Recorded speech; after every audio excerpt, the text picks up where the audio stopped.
people, but also the doctors should look to muscle from different lenses. There's not one lever in all of medicine that you could say probably does more for us and that across the board increases our survivability. Elevated triglycerides, elevated blood glucose, hypertension, a wider waistline. This is metabolic syndrome. And people will say, well, this is a body fat problem. It's not. That's a muscle problem. The more sedentary you are, the more protein you need. We have obesity. I think we're going to enter an epidemic of sarcopenic obesity. We think about protein as if it's one thing, but it's not. It's not one number. It's 20 different amino acids, all of which we need at different amounts. You have to really ask yourself, am I looking for excuses or am I looking for answers? And if they want to age well, it is a non-negotiable that walking is not enough, that they must. I'm Dr. Esra Çavuşoğlu, and I've been living a sober life for the past 20 years. My battle with addiction drove me to seek new methods, devices, and supplements to improve my physical and mental performance, enhance my quality of life, and ultimately live healthier for longer. From my experiences in addiction recovery, biohacking and longevity, to the latest global developments, from groundbreaking entrepreneurs to expert academics, the conversations I've had over the years are now featured weekly on Soberhead Podcast. Welcome to Soberhead Podcast. This week, I'm joined by someone that I'm a huge fan, Dr. Gabrielle Lyon, a board-certified physician, researcher, best-selling author, and the founder of Muscle-Centric Medicine. For decades, we've been told that one of the biggest health crises of our lifetime is obesity. The problem is simply that we are carrying too much fat. But Dr. Lyon asks us to look deeper. What if the real crisis is not just that we are overfat, but that we are under-muscled? In this conversation, we talk about why muscle is not just about fitness, appearance, or performance. Muscle is one of the most powerful organs for metabolism, insulin sensitivity, inflammation, brain health, hormone health, aging, and long-term survival. We talk about why protein becomes more important as we age, why resistance training is not vanity but protection, why muscle loss can make us more fragile during illness, injury, menopause, stress, and aging, and why constantly trying to shrink our bodies may be one of the most damaging messages modern culture has taught us. We also go into the psychology of strength, how to stop thinking only in terms of weight loss and start thinking in terms of resilience, power, and building a body that can carry us into the future. Üniversiteyi sadece dersler, vizeler, finaller olarak düşünme. Asıl mesele okurken kendini keşfetmek, üretmek, projelerde yer almak ve mezun olmadan gerçek dünyayı tanımaya başlamak. Bir yandan psikolojiyle insanı daha iyi anlayabildiğin, beslenme ve sağlık bilimleriyle iyi yaşamanın ne demek olduğunu öğrendiğin, mühendislik ve yönetim bilişim sistemleriyle teknolojiyi, veriyi ve sistemi çözümleyebildiğin bir üniversite düşün. Yani sadece bilgi aldığın değil, düşündüğün, ürettiğin ve fikirlerini hayata geçirebildiğin bir yer. İstanbul Gedik Üniversitesi, öğrencilik hayatını gerçekten yaşarken geleceğini kurabileceğin bir deneyim sunuyor. Ayık Kafa'nın daimi destekçisi Gedik Eğitim Vakfı'nın sağladığı katkı ile size dünyanın önde gelen uzmanlarını konuk olarak getirmeye devam ediyoruz. Siz de Ayık Kafa'ya abone olarak destek verebilirsiniz. Dr. Gabrielle Lyon, welcome to Soberhead Podcast. This is a thrilling moment for me. I'm a big fan, big fan. I have your book here. I have the original one, meaning the real book, on my shelves in study. I share your Instagram with my trainers. I have 2 different trainers, and I'm like, you have to follow her, and look how she's training, and this, she's saying this, and she's saying that. This is the fanatic side of me. But the reason today we're doing this podcast, you're here to change the narrative, how people, not only the people, but also the doctors should look to muscle from different lenses. And including myself, I'll be 55 in a few months. You know, I used to gain weight when I was young. You know, I was always athletic, but we never focused to muscle. I have people in my family that struggle with obesity for years. They never worked on their muscles. It was always lose the fat, lose the fat. I had few people in my podcast. Obviously, I have JJ Virgin, Wanda Wright, Stephanie Estima. They all talk about muscle, but the way that you share the science of the why is so different. Welcome. I'm so excited. Thank you so much for having me. It's an interesting moment in the history of, I think, health and wellness and just overall medicine. Because if you were to take a step back, we've talked about all these other organ systems and learned so much about all these other organ systems. For example, the cardiovascular system or the endocrine system. I know we're going to talk about hormones.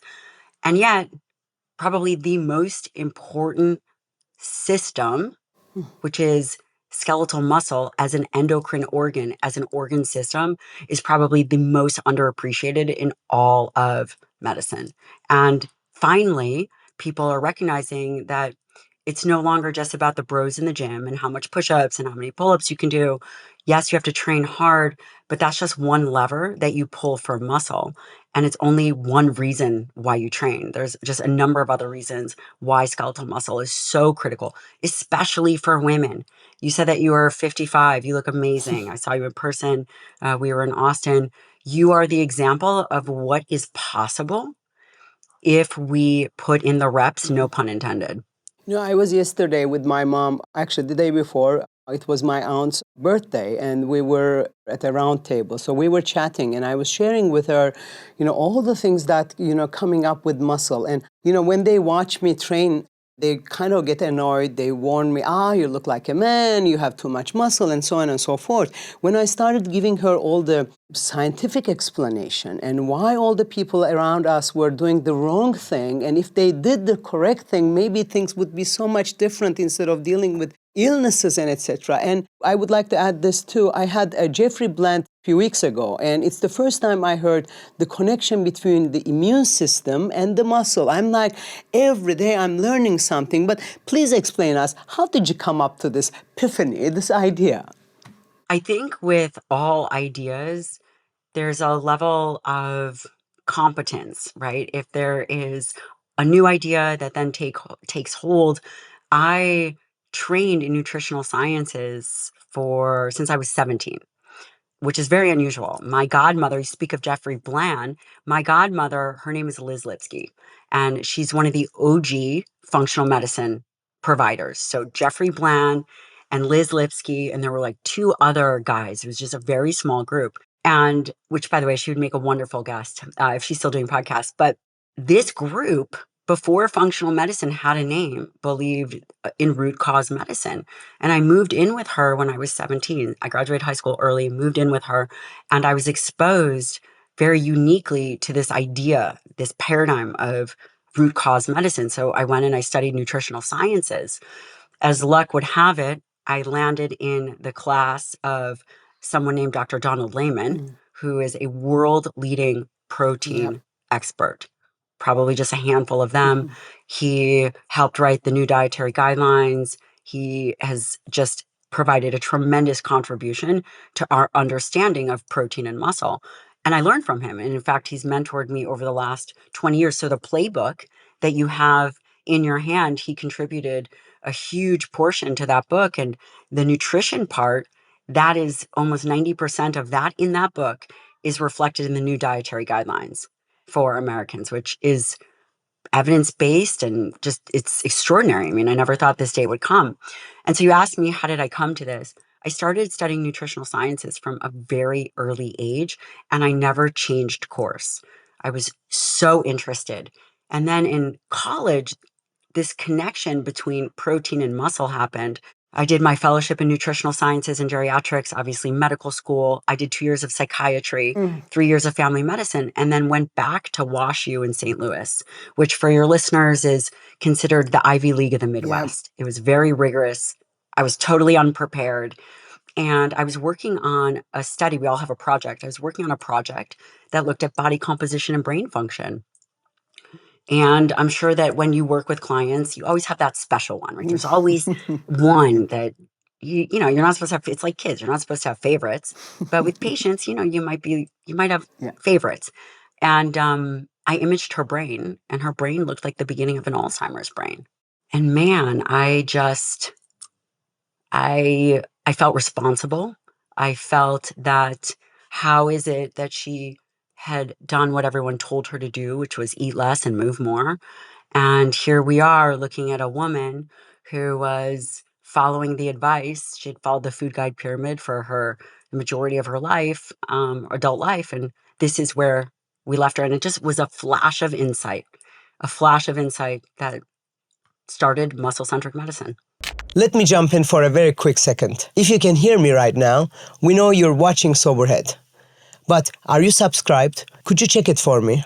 Very honestly, our subscriber count gives us real leverage when it comes to convincing the guests we invite to join the show. So, if you want to keep watching some of the best experts in their field right here, please subscribe to the channel.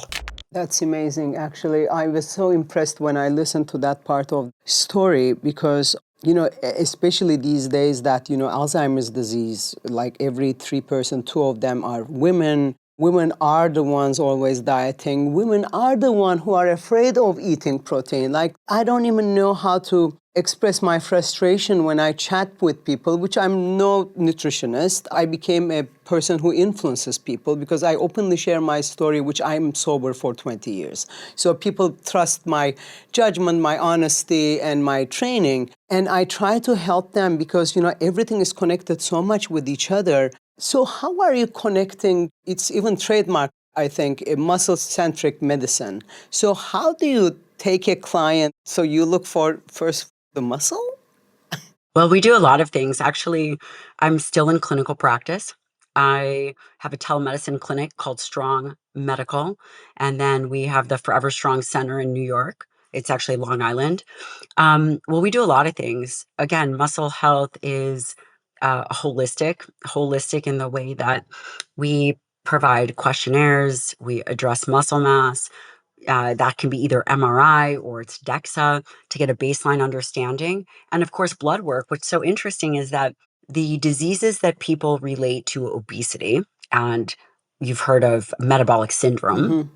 And for your listener, metabolic syndrome is elevated triglycerides, elevated blood glucose, hypertension, a wider waistline. This is metabolic syndrome. And people will say, well, this is what indicates your body fat, and this is a body fat problem. It's not. That's a muscle problem. So when you have abnormal labs on your lab values from your physician, you can see if there's a muscle problem. So you can see a muscle problem in your labs. You can also feel a muscle problem because you're weak or, I was thinking about this. How many women go through life saying they wish they had been able to do a pull-up or a push-up? Women, if we don't focus on strength, then it becomes easy to lose. And especially as we age, there's changes in muscle tissue. Remember, this is an organ system. And so these things just become so critical. And when a patient comes to us, we know that there's really 3 ways to affect muscle. Nutrition, and this is going to blow people's mind, but the more sedentary you are, the more protein you need. Yeah. People think that just the athletes need protein. Actually, the more sedentary, the more you sit around, which, by the way, is unhealthy. Unhealthy skeletal muscle, there's no such thing as a healthy sedentary person. That muscle requires more protein. Consequently, resistance training, which, for us, 50% of people at least are not training. Yeah. That's the other way you stimulate muscle health. And then there is this hormonal aspect, which, there's a lot of controversy around it. Do hormones affect muscle mass, the loss, the supplementation, all kinds of things? But those are really the 3 buckets. And there's more, but from an overarching perspective, right? Because there's inflammation, you mentioned immunity, but from an overarching perspective, the same principles that make the heart healthy are the same principles that make the muscle healthy. The same principles that make the bone healthy are the same principles that make the muscle healthy. I experienced something very interesting. It was last year. I had an operation and I shouldn't weight train for 3 months. So after a few weeks, they allow me to do cardio. But, this interesting meatiness or puffiness, whatever you call it, didn't go away. I was able to run. I was able to walk, jog, whatever. The minute I started lifting, There was this incredible shift in my body that I can see in front of the mirror, and that's when I believe that, muscle lifting weight, for women who are concerned about losing weight, lifting weight makes you suddenly shrink and makes you smaller in an interesting way. Why is that? I mean, what you're really talking about is body recomposition. Muscle is more dense, but for in your particular case, it could be water flux, glycogen, there's a whole host of things that can happen quickly, but over time, the composition of muscle is obviously different than the composition of fat, and there's a density. So, to people, and this is what I will say is I think that we are going to enter a new epidemic. We have obesity. I think we're going to enter an epidemic of sarcopenia or sarcopenic obesity, which simply means two people of the same size, quote, size, weight, are going to have vastly different body compositions. So you have one person that's 200 pounds, maybe they're very muscular, and then you have the same person that's 200 pounds with very low muscle mass and high body fat percentage. And so that's kind of how you can think about it. But if you look at the two people that are the same height and same weight, the muscular person at 200 pounds will look vastly different than the person with 40% body fat at 200 pounds. So it's a composition. I took some notes, like we measure everything. Like we measure everything in a way that, we measure the fat, how much body water, cellular water we have, bone. It's rarely it comes to mind like, hey, let's measure how much muscle mass you have. Is there a specific, like, okay, this height, this weight needs to have this much muscle? Is there such thing? It's a tough question, and it's a question that I think that everybody asks. And the reality is it's challenging because there's no one optimal number. But I will say we know what bad looks like, right? As we start to get into sarcopenia or cachexia, if you're less than 20% muscle, I mean, as the number goes down, your risk increases dramatically of all-cause mortality. The loss of muscle is one reason why people die from cancer, cachexia. But your question on the flip side, we can estimate what is optimal for health, but we don't have exact numbers. A lot of this is population driven. By nature, if you look in the literature, they will say 40% of the body weight is muscle for a man. It's a little less than that for a woman. For a female, it's 30 some percent. And I would say that's on average. What we like to see in our clinic is closer to 50%. But again, it is very dependent. Are you someone who puts on muscle easy? Or are you someone who is going to be naturally lean their whole life? But I would say closer to 50%. 50%, wow. Closer. Again, this is my opinion clinically. I also see how much you also train yourself. In your book, you say that about the muscle-centric longevity is like regulate blood sugar through disposition of the glucose in your bloodstream, maintain insulin sensitivity, enable the body efficiency to shift between burning carbohydrate and fat depending on the energy. There's a whole list of things. Help us to understand, how is muscle working like that? Well, the first thing to recognize is there's not one lever in all of medicine that you could say probably does more for us and that across the board increases our survivability. More healthy muscle mass, the greater your survivability against every and any disease, first off. Muscle, we talked about mobility, we talked about strength, and all of that, which everybody knows. But what about the other aspects of muscle, which is really what became so fascinating for me, is that muscle is your focal point for metabolism. Now, what do I mean by this? From a very practical aspect, the food you eat, if we start with carbohydrates, that has to be disposed of. When you eat carbohydrates, it has to be disposed of. The primary site to get rid of carbohydrates is muscle. The more muscle mass you have, the more of a place the glucose has to go. And I'm going to give you an example. So I had just finished my fellowship and I had a practice in New York City. And one of my first patients, she must have been 18% body fat according to the InBody. So she was really lean and she was thin and her blood sugar was out of control. Her blood sugar was high, her triglycerides were elevated, but you looked at her and you would think, I mean, of course, everything looks great. She wasn't overeating. She was watching her quote diet, in the way that she was, but it wasn't a fat problem. It was a muscle problem.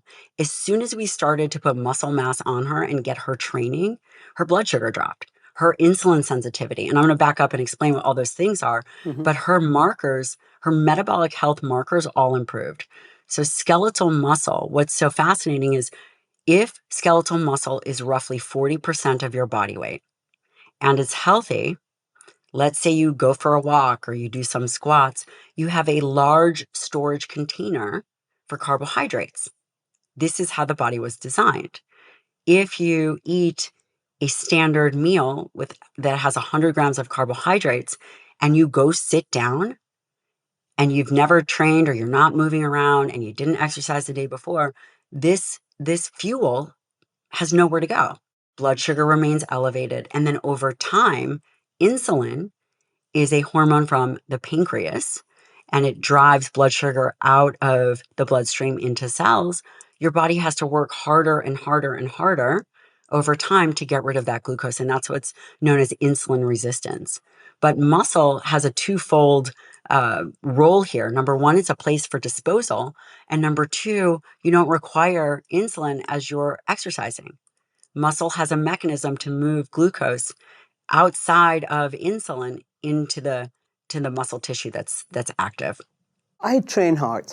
I love it. I really enjoy it. In order to have a healthy muscle, like you're explaining, maybe not like you and I, like doing like crazy pull-ups and stuff, but like being healthy, to have a healthy skeletal muscle without fats inside, without looking like you said, I see many people who are going to yoga or doing Pilates, they look nice. They kind of have some muscle that I see. Is there like a guideline for that? Yeah, and I cover that in the book. It's a great question. And I think the first thing to understand is, what are we after? What we're after is that we're after healthy tissue. And there's a million different ways to get there. Sometimes you'll hear people say they have to lift heavy. Sometimes you'll hear people say it's just the volume. But if you understand that it's really the stimulus that you're after, and this is really important, there's just like there's a million different ways to bake a cake. No one's going to say there's one right way to bake a cake. So what I'm going to give you is going to be a handful of my recommendations, but it's the equivalent of a cake. There's a million different kinds of cake. There's a million different ways to make a cake, but the outcome is that you want a cake that you can cut. And the same goes for muscle. So what I recommend is 3 days a week at a minimum of full body training. Again, the more advanced you are, the more specific your training will be, but where you're pushing yourself. And it should be what we call 1 to 2 reps in reserve. The rep scheme could be reps from 6 to 15, right? And it seems as if there's not much of a difference, especially for older people. And this is for, let's say, someone who's listening to this and they're 55 and they've never lifted a weight and they say, well, I'm afraid to get hurt. And I would say that's very reasonable. They're afraid to go heavy and lift 6 reps. They could easily lift 15 and get a very similar stimulus. And that's what we have to understand, that that there's many ways to skin a cat. And that's one way. So 3 days a week, pushing your body to fatigue can be full body. It can be 4 exercises, 3 sets. It does come to be about total volume. And that would be a non-negotiable. And people don't have to start at the gym. They could start with body weights and you progress up. The next level to that, and there's a million different ways people could read about resistance training recommendations. And so I don't want to spend too much time there because I think there's other more relevant components that a lot of people don't talk about. And that's adding in high intensity interval training, because people talk a lot about zone 2 cardio, and zone 2 cardio is different for me than it is for you. It's kind of this nebulous number. And it's really, a lot of the information is based in the athletic world, and it's not super relevant to someone like me.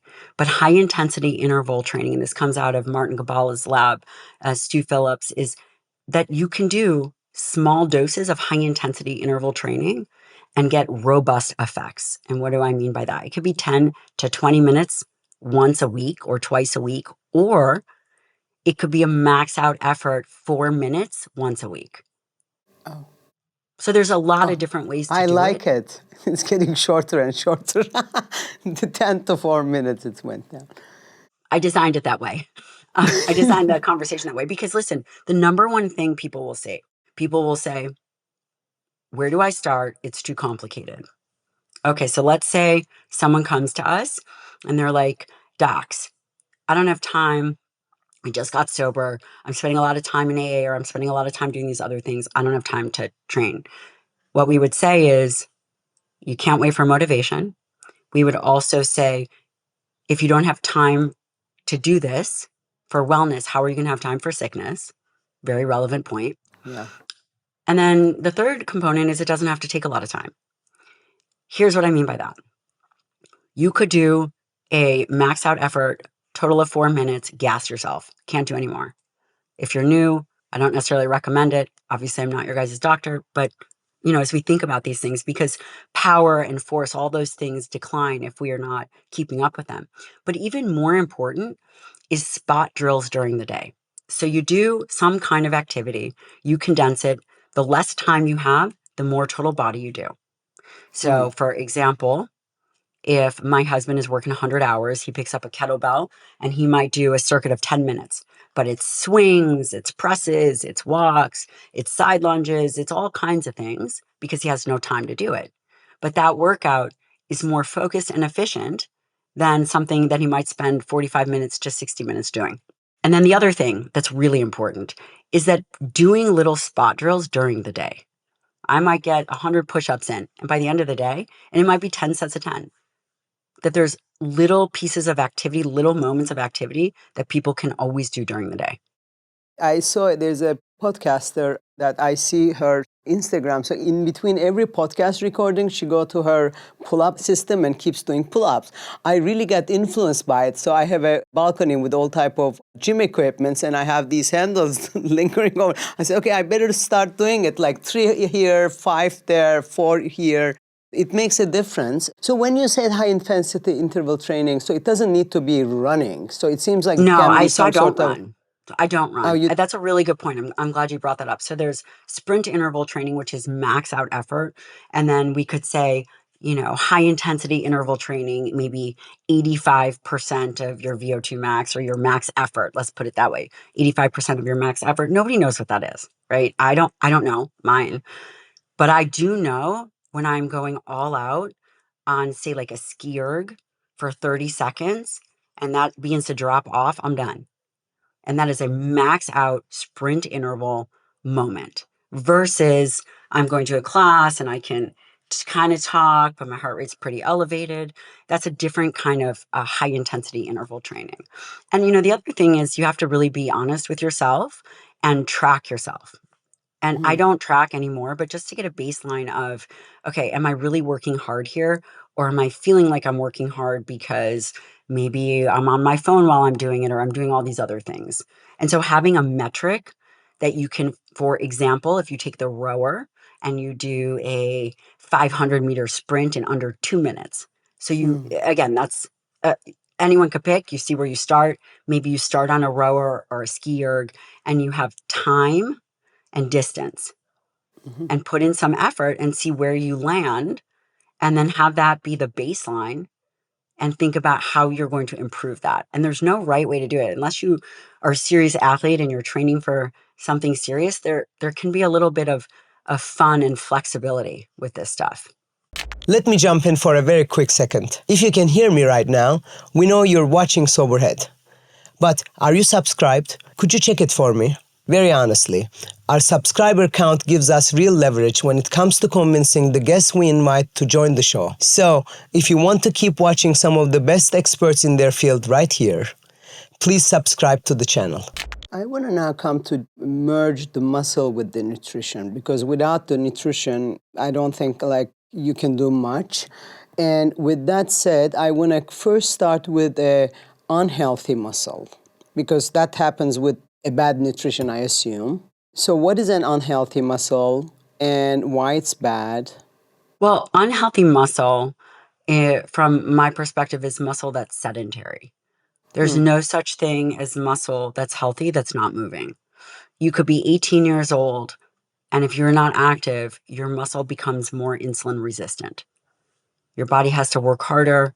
Insulin is not something that we should always be relying on versus eating a meal that is matched for muscle health, which I'm going to explain to you what that is.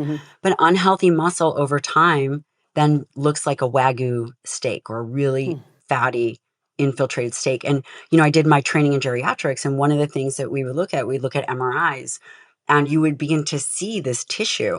It looked really, really fatty. And with that, as one could imagine, it replaces muscle power, it replaces muscle strength because it has a lot of connective tissue and a lot of fat infiltrated into it, not as much mitochondria, not as much access to the fuel system. And over time, it can become fibrotic. I mean, it could really, again, it's an organ system. How does that happen? It happens over time.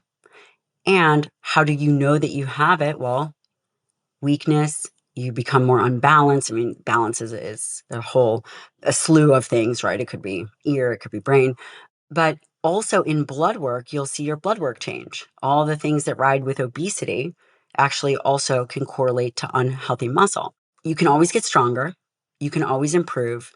And what we're seeing is, especially more and more now, is that the simple act of doing activity, whether your body composition changes or not, improves your muscle health. And that's really important for people who are listening to this because they might be very frustrated. They might say, I hit menopause. Now my body composition sucks because for whatever reason. And then they feel like, what's even the point in training if I'm not getting stronger and I'm not able to build muscle? And I would say the simple act of doing the rep improves your health because it decreases blood sugar. It helps with insulin sensitivity. It releases myokines, these molecules that travel throughout the body. You get healthier simply by doing the act. Well, also, I totally see if I travel and, there was this 1 week that I was sick and I was traveling, so I couldn't do exercise. It just, your performance goes backwards so easily. I mean, it's so interesting. So it's like you need to constantly do it. But I hear a lot from women or men. At some point in their life, they did some sports or they were sporty. And they say like, oh, my muscle memory is good. I don't have time now. When the time comes, I'm going to do it. So we're talking about these people, sedentary. They think that they have muscle. They're active. They kind of still look good, but they're not using it. Well, I'm going to tell you two things here. And it's interesting because it's anecdotally, and I think that we can all appreciate this. We all know people in high school that trained really, really hard. Let's say that they were gymnasts or they were sprint track athletes. And you look at them later in life, they seem to be fitter. You look and you're like, how are you still holding on to that body? Do you know what I'm saying? Yeah. It's like crazy. And what we know is that when kids are active and build muscle and focus on muscle health in their youth, they're much less likely to have cardiometabolic problems. Part of this is habit, and behaviors, but I think also part of it is inherent to affecting the muscle when you're young. I say that cautiously because it's never too late, but perhaps it's easier for those people who have pushed their potential when they were younger. So I think that's an important component. When we talk about muscle memory, it's kind of like the idea of riding a bike. That's more the motor, the neural memory. And those are movement patterns. And you and I both know that when we go to tie a shoe, we know how to tie a shoe. That's a memory. It's a motor memory. The other thing is there is this idea of cellular memory. And there's two proposed mechanisms for that. It does seem, though, that the best way to maintain muscle is to, one, never stop training. But we all know that we go through periods of time where we stop. But it seems as if those that have put on, and this is from clinical experience, those that have actually put in the time earlier are much more likely to be able to recover faster. And what we see is that in aging, it's something called a catabolic crisis model, where people believe that aging is linear. So there's this linear drop decline. It's not. There are typically discrete moments in people's lives that maybe they get the flu, maybe they break a leg, maybe something happens where they stop moving for a period of time, and it's much more difficult for them to recover. And it's much more because they lose muscle, they lose strength, they lose size. It's much more difficult to recover it if you don't have, you said nutrition, if you don't have the right stimulus to an aging muscle. And stimulus to an aging muscle is in two parts. It's protein, particularly leucine, which is one of the amino acids, and resistance training. And those two stimuli really are critical for muscle. And so as people are thinking about this, they're like, oh my gosh, okay, so what do I have to do? As you age, you need more protein, not less. And the amount that you eat at one time should go up. Now, if you're older and you're eating a ton of protein all day long, probably doesn't matter. But the data doesn't suggest that that's happening. The data suggests that the average woman's protein intake is roughly 75 grams, and maybe the average male's protein intake is closer to 90. That's not that much. And from my perspective, anything less than 100 is not in a strike zone of even close to optimal. 100 gram. As a minimum. People are going to freak out, of course. We can talk Yes, about how you get that. Can you build muscle without that much protein? Or can you maintain your good muscle mass? You can maintain. Again, this is a tricky question. So let me give you an example. So let's say there are great amino acids now. There are great leucine supplements. So if you have enough leucine kind intake, you can't build muscle with just leucine. No? Okay. No. This is great. I'll listen to the rest of your question, because if you have this question, everybody has this question. Okay. I want to hear it. If you have this question, everyone has this question. Yeah. Because it's difficult. Let's start with the morning. It's difficult to eat. Like, I wake up, I'm not hungry. I eat protein at night meaning like 6, 7 o'clock. So and I eat like a good chunks of like either meatballs or steak or some kind or chicken.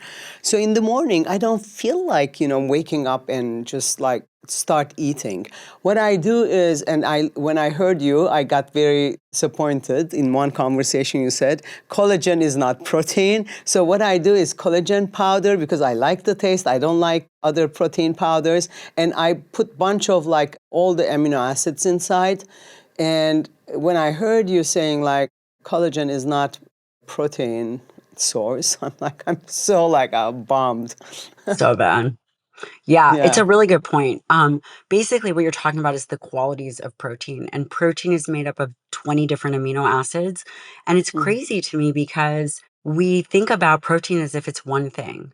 So here's your one thing of protein, but it's not. It's not one number. It's 20 different amino acids, all of which we need at different amounts. One amino acid is good for glutathione and antioxidant production. One amino acid, arginine, is good for vasodilation. Another amino acid, like threonine, is good for mucin production in the gut. Another amino acid, leucine, is critical for muscle triggering. So we have all these different amino acids, but we talk about protein as if it's one source. So for example, collagen is high in proline, hydroxyproline, and almost totally devoid in the branched chain amino acids, and has almost no tryptophan. So, but it still has a protein number on the back, and it's very misleading and incredibly confusing. And as women age and as people age, your ability to get it right, the window of opportunity, while it's never too late, it does become more difficult. And so if you can put on muscle now, as soon as possible, for as long as possible, you're going to be in a better spot. So the other thing about protein is that there's 9 essential amino acids. Essential amino acids, and this is very important because if people understand this, then they won't be confused if they hear quinoa has protein or if they hear almonds have protein, because it would take something like 400 almonds to equal the amount of protein in one chicken breast, 3-ounce chicken breast. So there's a lot of information floating out there.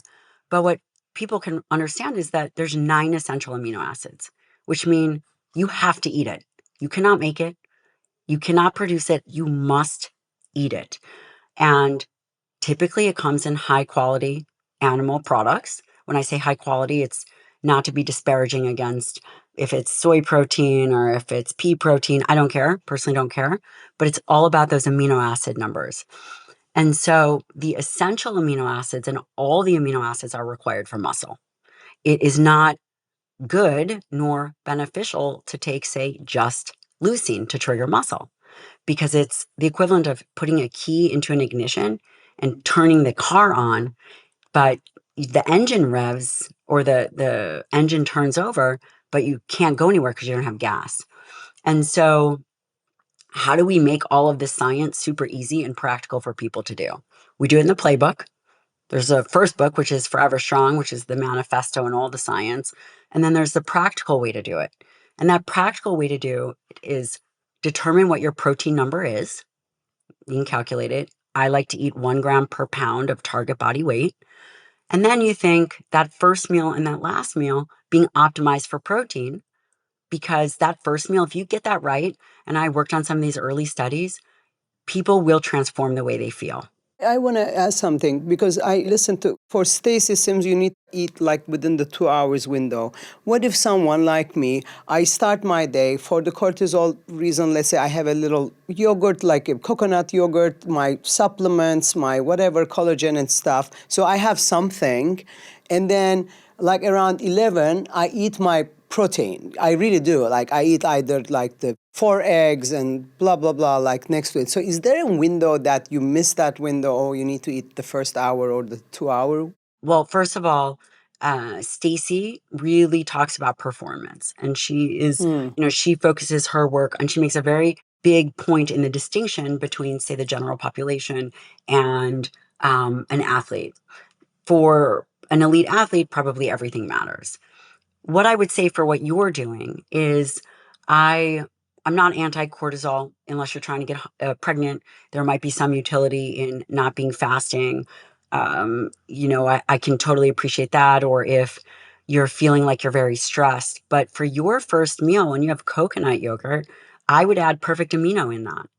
Because at coconut yogurt, and I'll explain to you, I guess I should explain to you what that is that if what I'm hearing you say is you're having coconut yogurt, which would have low quality protein, and then so just that you're having something, the majority of what you're having is mostly carbs.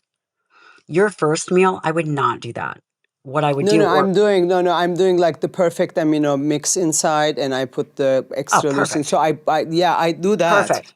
Oh, perfect. So you're doing, I think that's perfect. You do need those amino acids right off the jump. At least from my clinical experience, what I have seen for women, I don't want to say aging, but we're all aging, God willing, is protecting that body composition and actually improving it. And so, for example, the coconut yogurt, which is amazing, we use, I think it's called coconut culture. It's really good. Have you ever had that?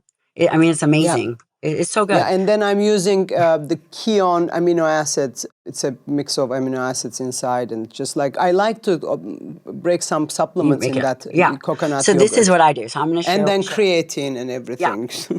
So here's what I do. I, depending on the flavor. So what I do is I might have a coconut yogurt, or I might have a regular small plain yogurt. I love Greek yogurt. Again, I train fasted, but that first meal I might have, it can be anytime. I usually eat it by 9 or so. And what I do is I'll have a small amount of food, potentially, or sometimes I just have amino acids, essential amino acids, but I'll have a small amount of yogurt, Greek yogurt, so it's higher in protein, and it might be half a cup. It's a small container. And then I'll take, say, for example, I have some lemon lime or mocha. I take a packet of perfect amino, I mix it in water, and I have that with, maybe I'll have coffee and then the perfect amino, and I bump up the nutrient density of that meal. So the volume, because I don't always feel like eating a lot of food, the volume of the food is low, but the quality of the nutrients are high. And with the use of GLP-1s, and as people age, appetite decreases. You can eat, so those 4 eggs, that's not enough protein to stimulate your muscle. You would need 6 eggs.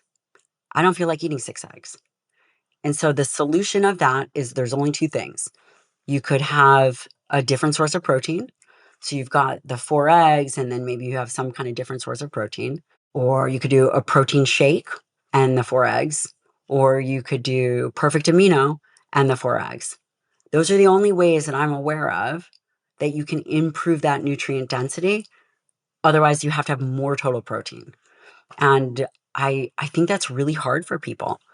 But to wrap it all up, 30 to 50 grams of protein at How that do you first count meal. then, that small cup of Greek yogurt would not be more than, it wouldn't be a lot. So you're saying is with the perfect amino mix, you're triggering the muscle synthesis rather than eating a whole steak. Exactly. Exactly. Oh, perfect. And it could be perfect amino, it could be perfect amino, it could be protein shake, but I don't really like to eat that much in the morning. And so what I found is that I was just losing too much weight and I wasn't recovering. And so there has to be practical solutions for what people are doing. And a practical solution, especially with the use of GLP-1s, people don't feel like eating.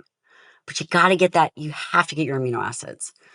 And people will argue with me and say, well, we don't have an amino acid deficiency or protein deficiency. And that might be true. We don't have a deficiency that we know of yet. But then what is sarcopenia, which is the loss of muscle mass and function over time? That would be impossible to prove, right? Might take, if you lose 1% per decade, or 1% per year of muscle mass, and let's say in 10 years of aging, you might lose 8%. It's slow. So we can't look about what is the minimum to prevent a deficiency because aging looks terrible. I mean, what I have seen for aging is that we're so hyper focused on carbs and we're so hyper focused on obesity that I'm watching people wither away, and it doesn't have to be that way. The easiest thing to do is get your protein right. It is not hard. It is not overblown. It can be very simple.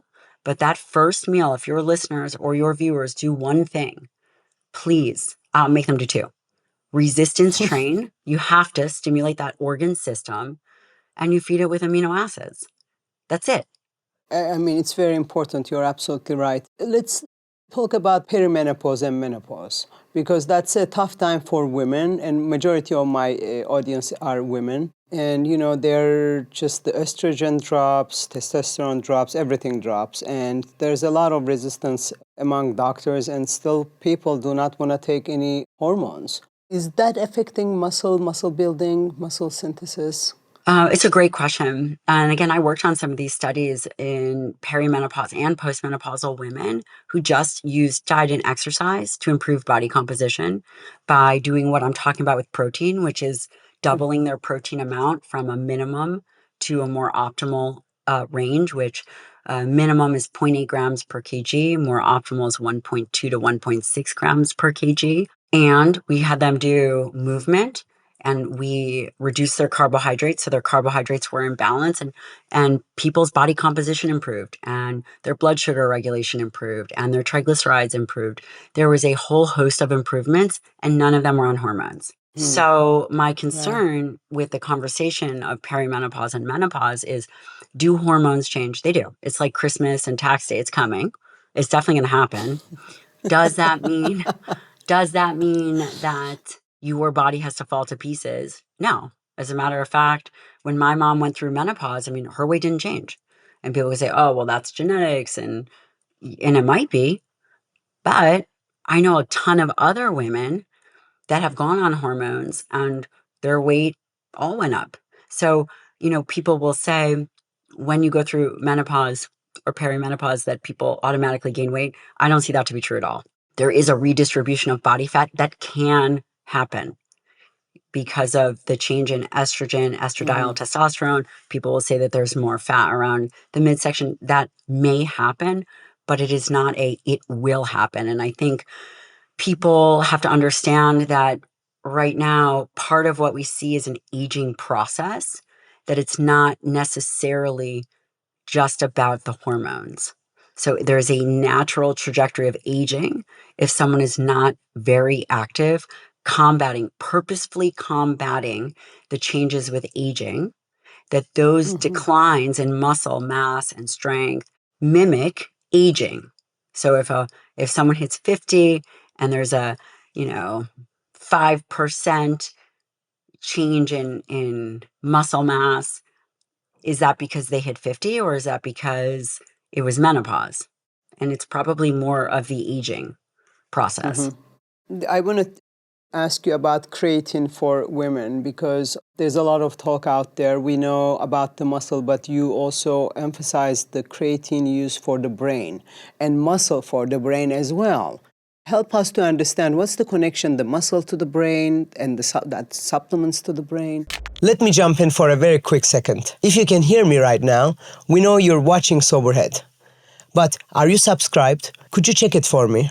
Very honestly, our subscriber count gives us real leverage when it comes to convincing the guests we invite to join the show. So, if you want to keep watching some of the best experts in their field right here, please subscribe to the channel. Yeah, well, I think the first thing to understand is that the brain and muscle are connected. What is good for muscle is good for the brain. And I really saw this in my fellowship because part of what I was doing was geriatrics. So my science training in medicine, my fellowship was in geriatrics, and we looked and imaged people's brains. And I ran a memory and aging clinic, and this was Alzheimer's treatment, Parkinson's. This was all part of our responsibilities. And what I was looking at was body composition and brain function. And that was the project that I decided on and then was tasked with. And what I saw was that the higher the body fat percentage, and actually, the data really is about the BMI, but we know body mass index isn't a great marker. But the higher the body fat percentage, the worse the brain function. And I say that cautiously, it makes people very angry. But if they just hang with me for a second, it's about the insulin sensitivity. So Alzheimer's is thought of as type 3 diabetes of the brain, and that the brain becomes insulin resistant. The fastest way to improve metabolic profiles, the most immediate way to also improve brain function, i.e., because of blood flow, because of myokines. When you contract skeletal muscle, it releases cellular signals, peptide hormones that go to the brain. It's like fertilizer for the brain. So the muscle is the engine and the input that then changes blood flow in the brain, then also changes myokines. It does a whole host of things that are really, really important. And so when we then switch to nutrition and we then think, okay, well, if we know that movement is good for brain function, which it's essential, right? Also, the faster you move, the faster you think. I mean, there's that part of the brain is just for movement. I mean, it's amazing. So if you don't move, then you essentially would atrophy in part areas of the brain. So there's a part in your brain There's just lots of for parts in your brain. movement? Yes. Yeah, there's Not lots of just parts. for movement? Wow. Yeah, there's lots of parts. The homunculus, like every med student will show you the hands and the lip, arm picture. But again, the brain, it's not just this area does this. I mean, maybe if it's, broke as aphasia or something, but the brain is very complex and it can make up for areas that are not functioning as well. But the reality is, if you look at creatine, say, for example, we know that creatine stores are, well, at least in rodents, female, it's lower than males. So this is in rodents. And I think that we have to recognize that there's still more emerging data. It's not necessarily definitive. I mean, listen, Darren Kandow is a world-class expert. He probably knows stuff faster than the rest of us. But it seems as if that women are particularly responsive, potentially, to creatine. And creatine for brain function helps with ATP utilization. So it's not just for muscle at 3 to 5 grams, but at higher grams seems to have some influence on cognition, and particularly around perimenopause. Again, I think that I don't want to overstate it, but if you were to ask me, do I take creatine? I do. Do I always take 10 or 12 grams? I don't. Could I ever eat that amount? No. And that's what I think is also so interesting, is that it would take, if it's half a pound of creatine or half a gram of creatine in 1 pound of meat, and you're supposed to take, I don't know, 5 grams a day, that's a lot of meat. Yeah. Right? So 2 pounds would equal 1 gram of creatine. It depends if it's cooked or not cooked. But anyway, I think that creatine, what's going to be really interesting about creatine is that we're going to start to see more and more trials of creatine for cognition and depression, for memory. But what I think is going to be interesting is if it's layered in with also really good lifestyle. I think that that's going to be Sure. what's going to be so important. You mentioned multiple times, a few times, GLP-1. It seems like you're prescribing it if needed in your clinic. I think that, very highly respected longevity doctors are saying that if used correctly, it's going to be one of the best longevity medication because of the inflammation. But I see a lot of misuse. Misuse in a way that almost everyone is using for some interesting reason, but more than that, they don't pay attention to all the other things that we were saying. Where do you see this crisis is going? Because it's going to be really not just metabolically unhealthy, it's going to be not sarcopenia, it's going to be anorexia almost. I'll tell you what my perspective is, and it's, there's layers to it. I think we've never seen anything as effective. I think it's extraordinary. I think it works very well, and I think that they've been around for a long time. I think that in probably off-label low doses, there potentially might be some longevity benefit. When I say longevity benefit, I should probably define that. Maybe longevity is the wrong word, but certainly decreasing inflammation, improving cardiovascular health, decreasing HSCRP, very specific biomarkers. I think that's all beneficial. Decreasing hunger, decreasing addiction. It's being studied now for also alcohol use and other drug addiction. So that's fascinating because it affects the brain reward pathways. The other aspect, and I actually did a whole podcast on, I'll tell you one more thing that's so interesting. I did a whole podcast, a solo cast, one of my first solo casts, probably a few weeks ago, on GLP-1s and its sex different effects. So GLP-1 use affects women differently than an overweight male. So in an overweight male, it has the potential to decrease body fat and improve testosterone and subsequently improve sex drive. But for women, it seems, and definitely anecdotally, decreases sex drive. It decreases sex drive for women. So when a woman or someone goes to make the decision, are they going to go on one, and they don't realize it, and all of a sudden their sex drive is gone, but the guy who's on it, his sex drive goes up. It's just interesting. So there are things that we don't know about the GLP-1s, specific, probably sex-related differences. But to kind of circle back, where do I think it's going? I have thought about anorexia before because I think that that's probably too extreme. It probably depends on the accessibility. But I will say in terms of osteoporosis and sarcopenic obesity, because the data shows that after 2 years, people will likely go off of it. Again, they are coming out with oral. There's all kinds of routes in which administration can happen.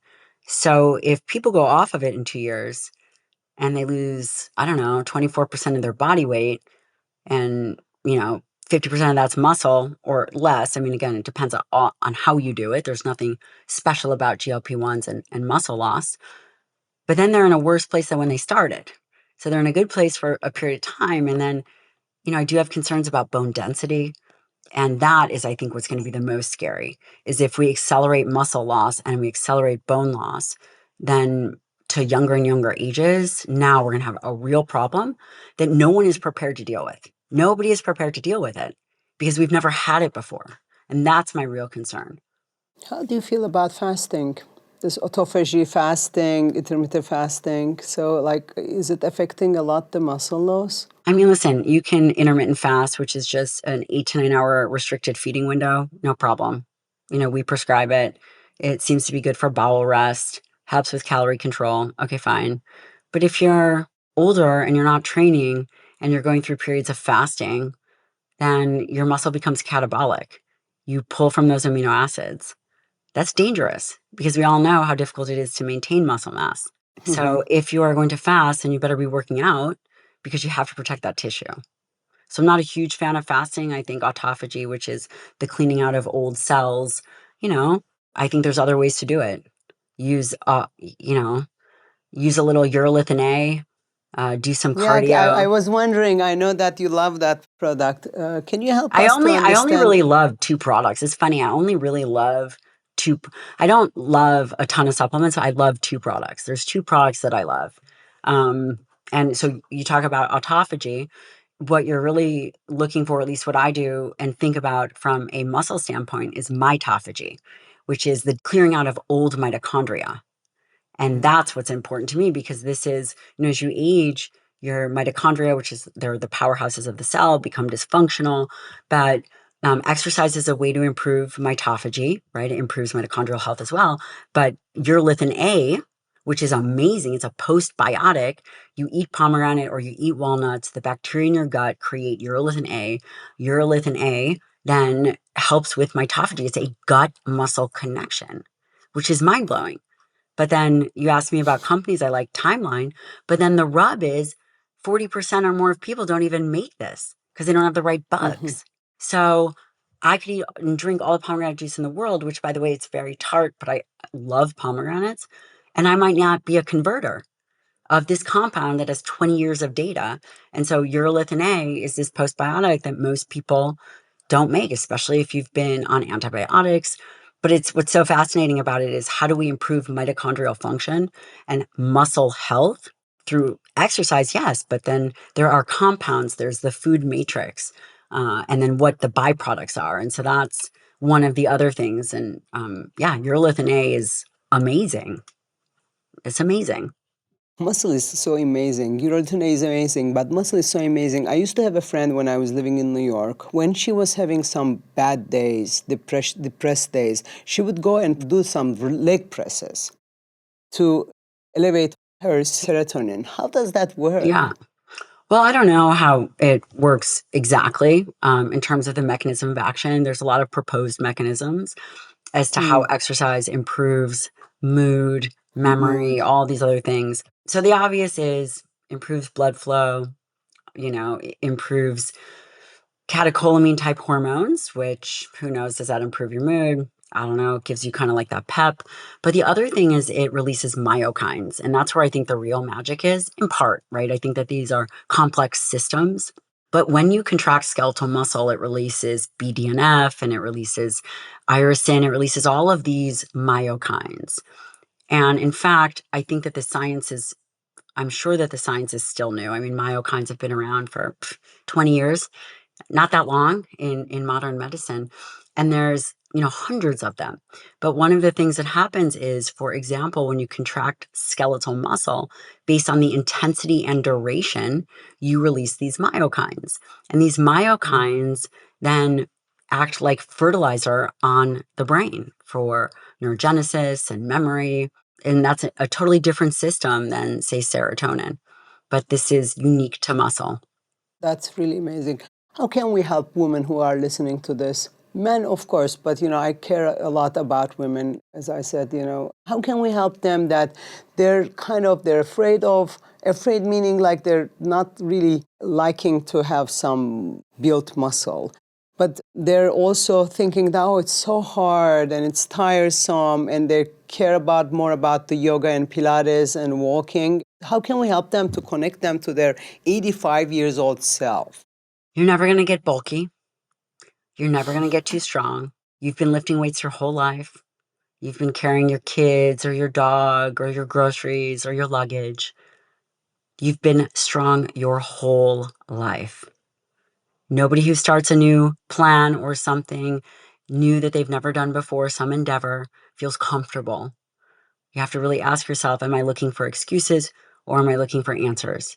And if they want to age well, it is a non-negotiable that walking is not enough, that they must practice strength, period. And strength, just can it be with body weight? It can. Just have to increase the volume because, again, it's the stimulus you're after, but it's a non-negotiable. And so whatever narrative they tell themselves is just not true. Not going to get too bulky. It's like saying, am I going to get too rich, too smart, or too great? It's never going to happen.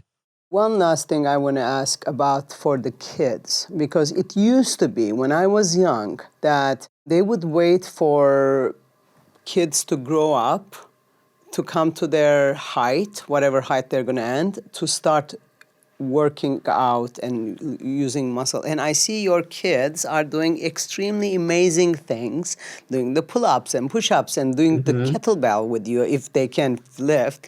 Is there an age for that? Would it help them to help, meaning in actually a negative way? Would it stop them being growing their height?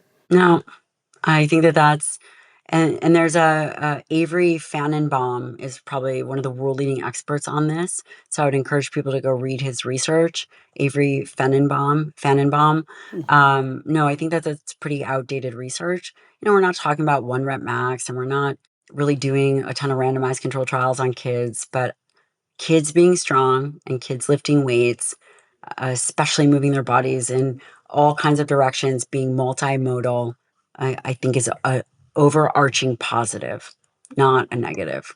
I think I love how I'm going to encourage people to go to your Instagram account to really watch how you're working as a family. It's so important to do things as a group, as a family, so that, everybody encourage each other. Totally agree. Thank you very much. This was I was waiting so excitedly this moment, and thank you for your time. I know it's early over there, and this is one of my highlights because I've been so much wanting to meet you in person, and I had the chance to meet, and you signed the book, and now here you are. Thank you very much for your time. Of course.